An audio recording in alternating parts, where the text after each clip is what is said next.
తాకట్లో ఉన్న మీ బంగారాన్ని విడిపించి ఆ రోజు ఆన్లైన్ రేటుకి కొంటాం. Sharma gold company.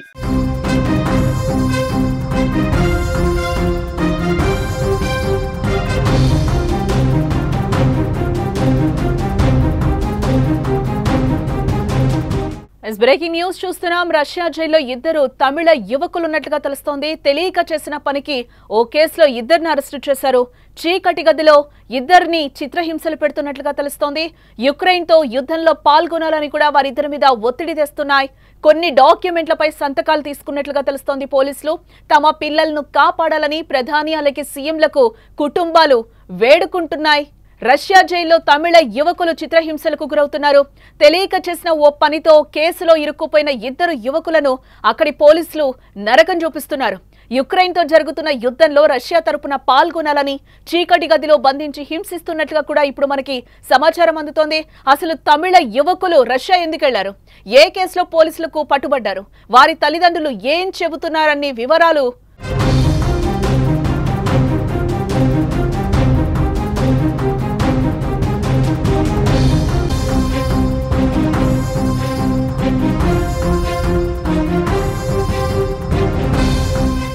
రష్యా జైల్లో తమిళ యువకులు చిత్రహింసలకు గురవుతున్నట్లుగా మనకి బ్రేకింగ్ న్యూస్ లో సమాచారం అందుతోంది. తెలియక చేసిన ఓ పనితో కేసులో ఇరుక్కుపోయిన ఇద్దరు యువకులను అక్కడి పోలీసులు నరకం చూపిస్తున్నట్లుగా మనకి సమాచారం. యుక్రెయిన్ తో జరుగుతున్న యుద్ధంలో రష్యా తరపున పాల్గొనాలని చీకటి గదిలో బంధించి హింసిస్తున్నట్లుగా కూడా మనకి సమాచారం అందుతోంది. అసలు తమిళ యువకులు రష్యా ఎందుకు వెళ్లారు, ఏ కేసులో పోలీసులకు పట్టుబడ్డారు, వారి తల్లిదండ్రులు ఏం చెప్తున్నారనే వివరాలను మా ప్రతినిధి మంజునాథ్ అడిగి తెలుసుకుందాం. ఎస్ మంజునాథ్.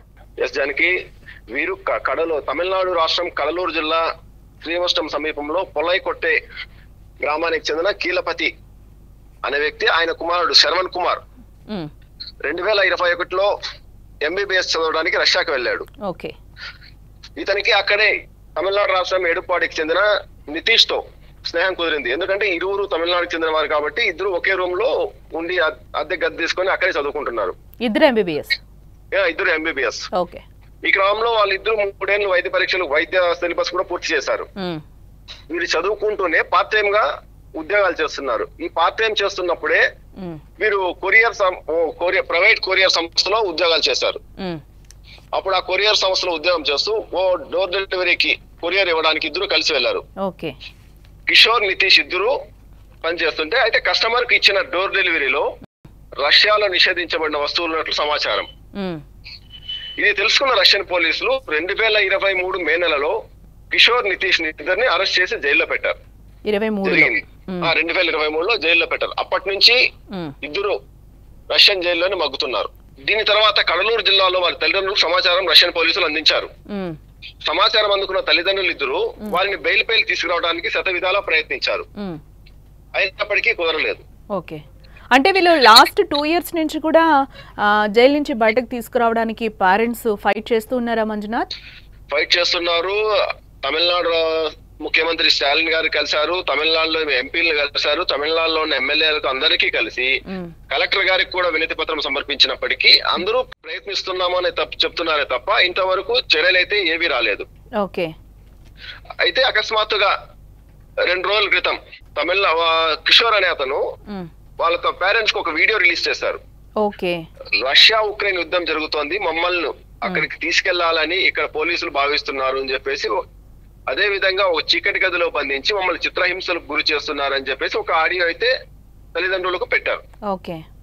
ఆ తర్వాత తల్లిదండ్రులు ఆ ఆడియో విన్న తర్వాత ముఖ్యంగా ఆ ఆడియోలో ఏమున్నదంటే, మిమ్మల్ని ఇద్దరిని ఉక్రెయిన్ యుద్ధానికి సైనికులుగా పంపిస్తున్నాము అని చెప్పి వారి దగ్గర రకరకాల పేపర్ల పైన సంతకాలు చేయించుకొని మీరు యుద్ధానికి వెళ్ళకపోతే ఇక్కడ చంపేస్తాము అని చెప్పి కూడా బెదిరించినట్లు కూడా ఆ ఆడియోలో తెలుస్తుంది. నా ప్రాణాలకు ప్రమాదం ఉంది, నన్ను యుద్ధానికి పంపితే ప్రాణాలకు రక్షణ లేదు, నన్ను ఎలాగైనా కాపాడండి అని చెప్పేసి ఆ కిషోర్ అనే వ్యక్తి తల్లిదండ్రులకు ఆడియో సందేశం పంపాడు. మన దగ్గర కూడా ఆడియో సందేశం తమిళ్లో అయితే ఉంది. ఇప్పుడు వాళ్ళు ఏం డిమాండ్ చేస్తున్నారు పేరెంట్స్? ఇప్పుడు ఎవరిని కలిసే ప్రయత్నం చేస్తున్నారు అంటే లాస్ట్ 2 years నుంచి కూడా వాళ్ళు ప్రయత్నాలు చేస్తున్నారు, బట్ వాళ్ళనైతే రష్యా గవర్నమెంట్ అయితే రిలీజ్ చేయని పరిస్థితి కనిపిస్తుంది. అసలు మన దగ్గర నుంచి వాళ్ళకి అప్రోచ్ ఉందా లేదా, అసలు ఏంటి మంజునాథ్? మన దగ్గర నుంచి అయితే ఇంతవరకు అయితే ఎటువంటి అప్రోచ్ అయితే మన ప్రభుత్వం నుంచి అయితే వెళ్ళలేదు వారికి. అదైతే క్లియర్ కట్ గా తెలుస్తుంది. 2 రోజుల క్రితం కిషోర్ తల్లిదండ్రులు కడలూరు జిల్లా కలెక్టర్ గారికి వెళ్లి తన కొడుకు అక్కడ పడుతున్న ఇబ్బందులన్నీ తెలియజేసి కడలూరు జిల్లా కలెక్టరేట్ ముందర కూడా తమ బంధువులు గ్రామస్తులతో కలిసి తమ గోడును విన్నవించుకున్నారు. అదే విధంగా ధర్నా చేశారు.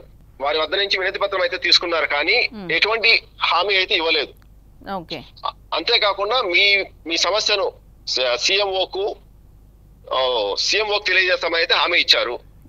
అంతేకాకుండా భారత రాయబార కార్యాలయ అధికారులు కూడా దీనిపైన ఎటువంటి సమాచారం మాకు రాలేదని తెలియజేసినట్లు అక్కడ ఉన్న కలెక్టరేట్ నుంచి పేరెంట్స్ కి తెలియజేశారు. ఈ దీంట్లో ముఖ్యంగా తమిళనాడు ముఖ్యమంత్రి, భారత రాయబార కార్యాలయాలు ప్లస్ ప్రధానమంత్రి జోక్యం చేసుకుని తమ కొడుకులను యుద్ధానికి పంపకుండా భారతదేశానికి తిరిగి రావాలని కిషోర్ తల్లిదండ్రులు అలాగే శరవణ్ తల్లిదండ్రులు కూడా కోరుతున్నారు. అంటే ఇంకొకటి కూడా మంజునాథ్, ఇక్కడ వాళ్ళు 2021లో వాళ్ళు ఎంబీబీఎస్ చేయడానికి వెళ్ళారు. ఇప్పుడు 25 నడుస్తుంది. వీళ్ళు అక్కడ ఎంబీబీఎస్ కంప్లీట్ డిస్కంటిన్యూ అయిపోయిందా? అవునండి, 2021 నుంచి 2023 వరకు 3 సంవత్సరాల విద్య మాత్రమే పూర్తి చేశారు. ఆ తర్వాత వీళ్ళు లాస్ట్ 3 ఇయర్స్ లాస్ట్ ఇయర్ చేయాల్సి ఉన్న తరుణంలో వీళ్ళు జైలుకి వెళ్ళిపోవడంతో అక్కడ ఎంబీబీఎస్ చదువు అయితే పూర్తి కాలేదు. ఇప్పుడు పేరెంట్స్ ఏం డిమాండ్ చేస్తున్నారు? నెక్స్ట్ స్టెప్ ఏం తీసుకోబోతున్నారు పేరెంట్స్? నెక్స్ట్ స్టెప్ ఏం లేదండి, ఇప్పుడు వాళ్ళ పేరెంట్స్ ఒకటే అడుగుతున్నారు, తమిళనాడు ముఖ్యమంత్రి గారు జోక్యం చేసుకొని మా సమస్యను ప్రధానమంత్రికి అలాగే భారత రాయబార కార్యాలయాలకు తీసుకెళ్తే తమ పిల్లలు నిర్దోషులని గట్టిగా నమ్ముతున్నారు. ఈ నిషేధిత వస్తువులు ఏవైతే ఉన్నాయో అవి కొరియర్ ద్వారా వచ్చినవి డెలివరీ చేశారే తప్ప వీటిని వారికి ఇచ్చే దాంట్లో మా బిడ్డల ప్రమేయం అయితే ఎటువంటిది లేదని చెప్పేసి కిషోర్ తల్లిదండ్రులు, శరవణ్ తల్లిదండ్రులు అయితే తెలియజేస్తున్నారు. తమిళనాడు ప్రభుత్వం వెంటనే స్పందించాలని కూడా వారు కోరుతున్నారు. ఇక్కడ మొత్తంగా చూడొచ్చు, కిషోర్ నితీష్ 2021లో అక్కడికి ఎంబీబీఎస్ చేయడానికి రష్యాకి వెళ్ళడం జరిగింది. ఇదే నేపథ్యంలో వాళ్ళు చదువుకుంటూ కూడా అక్కడ పార్ట్ టైం జాబ్ చేయాలని కూడా వారు నిర్ణయించుకున్నారు. ఇదే నేపథ్యంలోనే వాళ్ళు కొరియర్ బాయ్గా కూడా అక్కడ ఫుడ్ సర్వీస్ కానీ ఇట్లాంటివి చేసే జాబ్స్ అయితే వాళ్ళు అక్కడ చేస్తున్నారు.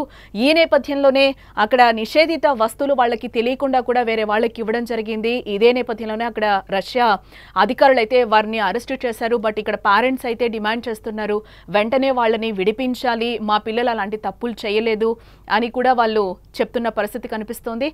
తమిళనాడు ప్రభుత్వం ఇందులో ఇన్వాల్వ్ అయ్యి పిల్లల్ని అయితే తీసుకురావాలి అని కూడా వాళ్ళు చెప్తున్న పరిస్థితులు కనిపిస్తున్నాయి. ఇదే నేపథ్యంలో ఒక ఆడియో కూడా ఈరోజు కిషోర్ వాళ్ళ పేరెంట్స్ కి పంపించినది కనిపిస్తోంది. అంటే దాంట్లో కూడా రష్యా వచ్చి యుక్రెయిన్ యుద్ధంలో పాల్గొనాలి అని కూడా మమ్మల్ని మోటివేట్ చేస్తున్నారు, అక్కడికి తీసుకెళ్తున్నారు, చాలా పేపర్స్ మీద సిగ్నేచర్ అయితే చేపించుకున్నారు, మా ప్రాణాలకి రక్షణ లేదు, మమ్మల్ని కాపాడండి అంటూ కూడా ఆ ఇద్దరు స్టూడెంట్స్ ఎవరైతే ఉన్నారో కిషోర్ కానీ నితీష్ కానీ వాళ్ళు వేడుకుంటున్న పరిస్థితి అయితే కనిపిస్తుంది. ఈరోజు తమిళనాడు గవర్నమెంట్ వెంటనే స్పందించాలి అని కూడా ఆ పేరెంట్స్ అయితే వేడుకుంటున్న సిచ్యువేషన్స్ అయితే అక్కడ మనకి కనిపిస్తున్నాయి. విజువల్లో కూడా మనం చూస్తున్నాం. ఆ ఫొటోస్ పట్టుకొని కూడా వాళ్ళు కలెక్టర్ దగ్గర కూడా వినతి పత్రాన్ని ఇవ్వడం జరిగింది. బట్ అక్కడి నుంచి ఎటువంటి రెస్పాన్స్ లేదని కూడా మా ప్రతినిధి చెప్తున్నారు.